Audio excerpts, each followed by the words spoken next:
The door clicks shut. It's not a slam. It's quiet, deliberate, final. You're standing in the hallway, staring at the wood grain, and your chest feels like it's caving in. But outside, silence.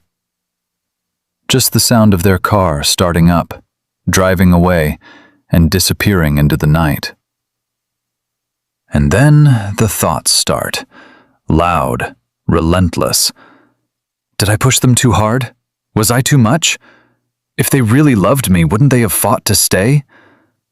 Maybe I'm just unlovable. You scroll through their social media. Nothing. No angry posts, no sad songs, just normalcy. And that hurts more than the anger would have, because it makes you feel like you were the only one who was actually in the relationship. Like you were the only one bleeding out, while they walked away clean. Here is the truth that no one tells you. They didn't leave because they didn't care. They left because they cared too much, and their nervous system couldn't handle the intensity of it. You are not crazy for feeling this pain. You are not failing at love. This is not a sign that you chose the wrong person. This is a sign that you are witnessing one of the most misunderstood psychological patterns in human connection. By the end of this video, you will understand exactly what is happening inside an avoidant's mind after they walk away. Not the mask they wear for the world, but the raw, terrifying truth beneath it. You will stop blaming yourself. You will stop chasing ghosts. And you will finally see the path forward, whether that path leads back to them or toward your own healing. Let's get into it. Most people believe that when an avoidant partner walks away, it's an act of indifference. We tell ourselves stories like, they're cold, or they're selfish, or they never really loved me. We look at their silence and interpret it as emptiness. But the real truth is far more complex and far more painful for them.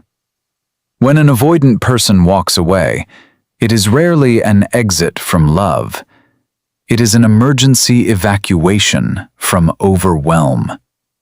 See, for someone with an avoidant attachment style, intimacy doesn't just feel good, it feels dangerous.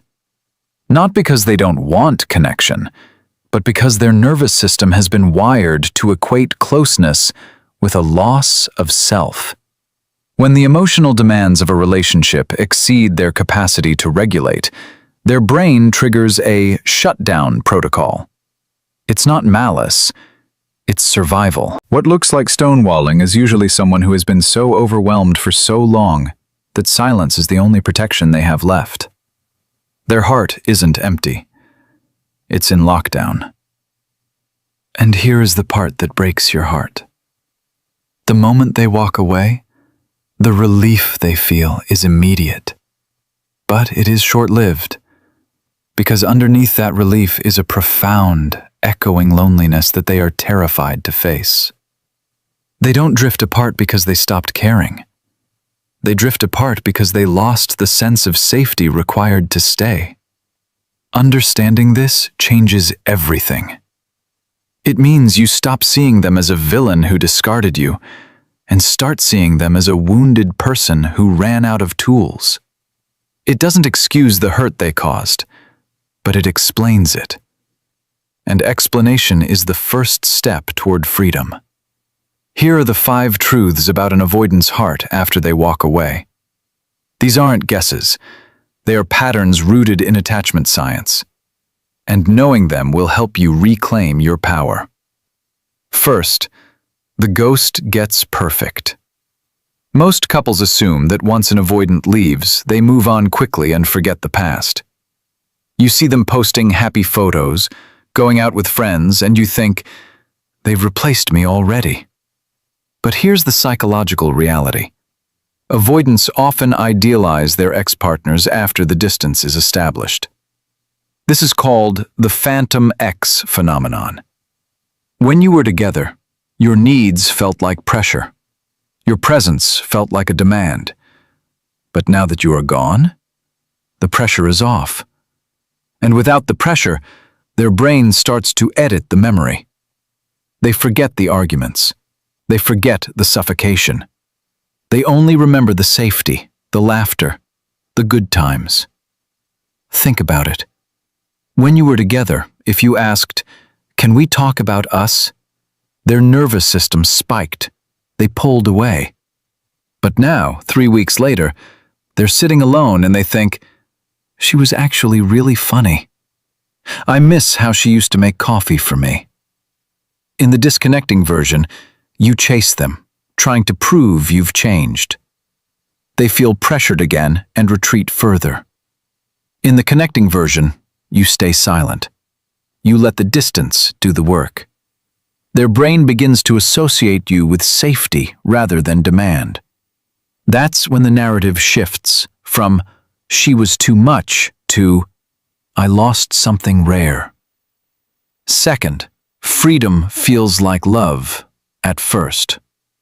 Most people in relationships misunderstand the initial phase of a breakup with an avoidant. You expect them to be sad immediately. Instead, they seem energized, free, happy, and this devastates you. This is the relief trap. For an avoidant, ending the relationship releases the chronic anxiety of feeling engulfed. Their cortisol levels drop. They sleep better. They feel light. But here is the critical insight. This relief is not happiness. It is the absence of stress, and the human brain cannot sustain itself on the absence of stress forever. Eventually, the novelty of freedom wears off, and the void of intimacy rushes back in. Imagine a person holding a heavy weight for hours. When they drop it, they feel amazing. "Wow, I'm so strong. I don't need this weight." But after a week, they realize their arms are weak from lack of use. They miss the purpose the weight gave them. In the disconnecting version, you see their happiness and think, "He never loved me." You spiral into shame. In the connecting version, you recognize it for what it is, a physiological decompression. You don't take it personally. You know that once the adrenaline fades, the loneliness will hit. And when you realize this, you stop competing with their temporary high and start trusting the long arc of human emotion. Third, the shame spiral.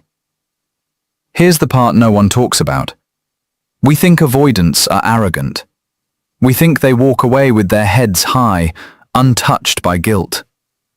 But beneath the surface, most avoidants are drowning in shame. Not because they did something malicious, but because they feel fundamentally defective. Their inner monologue isn't, "I'm free." It's, "I broke it again. I always ruin good things. I'm incapable of being loved." They walk away to protect themselves from the pain of rejection, but in doing so, they confirm their deepest fear, that they are unlovable. Listen to the internal dialogue. What you hear is silence. Radio silence. No texts, no calls. But what they feel is, "If I reach out, I'll just mess it up again. She deserves better. I'm a mess. I should just stay away so I don't hurt her more." In the disconnecting version, you send a long text explaining your feelings. They read it, feel overwhelmed by the guilt, and block you or ignore it to protect their fragile ego. In the connecting version, you give them space to process their own shame without adding your pain to their pile. You allow them to sit with their humanity. That's when their defense walls start to crack, not because you pushed, but because you stopped pounding on the door. Fourth, absence creates questions. Most couples believe that if you want someone back, you need to remind them why they loved you. You send memories, you highlight reels, You try to win them back. But psychology tells us that certainty kills desire. When you are constantly available, constantly explaining, constantly trying to fix it, there is no mystery. There is no gap for their curiosity to fill. An avoidance interest is sparked not by pursuit, but by autonomy. They need to wonder. They need to ask, why isn't she chasing me? Does she have someone else? Has she moved on? Think of it like a book. If you read the last page first, you lose interest. In the disconnecting version, you post sad quotes. You like their old photos. You signal that you are still waiting. Their brain says, okay, she's still there. I don't need to worry. I can take my time. In the connecting version, you go dark. You live your life. You post nothing about them. You look vibrant, but distant. Their brain starts firing. Wait, is she okay? Who is she with? Why doesn't she care anymore? And that curiosity is the spark that can reignite the emotional connection they thought was dead. Fifth, loneliness hits harder for them. Most people think avoidants don't need connection. They seem so independent, so self-sufficient. So you assume they are fine on their own. But here is what nobody explains. Avoidants suppress their attachment needs. They don't eliminate them. And suppression is like holding a beach ball underwater. It takes effort. Constant, exhausting effort. When they are alone for too long, the beach ball pops up. The need for connection returns, often with greater intensity because it has been starved. They realize that independence is lonely. They realize that freedom without intimacy is just isolation. Picture them sitting in their apartment. It's clean. It's quiet. It's exactly what they said they wanted. But then, Sunday morning hits. No one to share coffee with. No one to debrief the week with. Their internal monologue shifts to, I thought I wanted this space. But why does it feel so empty? I miss having someone to tell about my day. I miss being known. In the disconnecting version, you are still anxious, still waiting, still needy. They sense the energy and pull back again. In the connecting version, you have used this time to become secure. You are whole on your own. When they reach out, you are warm but not desperate. You are a harbor, not a storm. That's the shift that turns a relationship that feels like a negotiation into one that feels like a refuge. This isn't a checklist. It's an invitation to show up differently. When you understand that their walking away wasn't a rejection of your worth, but a collapse of their capacity, you stop taking it personally. You stop chasing. You stop begging. You start becoming. You become the kind of partner who offers safety, not pressure. Who offers presence, not demands. Who understands that love isn't about controlling the other person's feelings, but about regulating your own.